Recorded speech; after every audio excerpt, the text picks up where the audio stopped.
So Villarreal Barcelona will be played in Miami, and then Milan have been permitted to play Como in Perth. The UEFA said it had reiterated its clear opposition to domestic league matches being played outside their home country.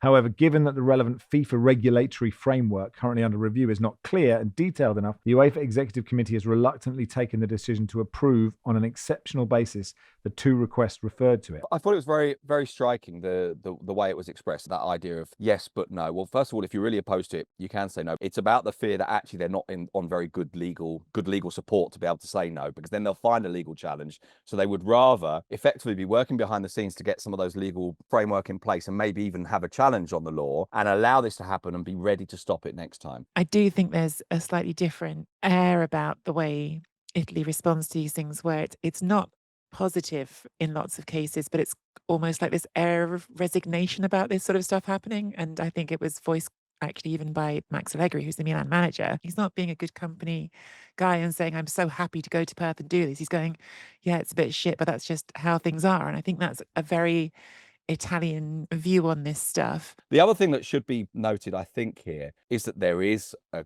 conceptual belief which they don't want to admit, which is the fear that the Premier League just runs away with everything and the Premier League becomes a de facto Super League. And so you've got to do something to try and counteract that.